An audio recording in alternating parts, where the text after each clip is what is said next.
Hi everyone, let's make chicken kebab. Mince the chicken like this. Chop some onions and green chilies. Add them to the minced chicken. Add some ginger garlic paste, Kashmiri chili powder, salt, lemon juice and 1 egg. Mix everything together like this. Now make the patties.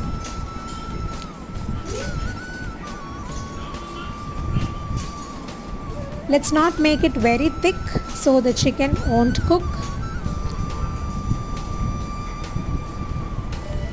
Once the patties are made, shallow fry them in the pan. Flip it over. Chicken kebab is now ready.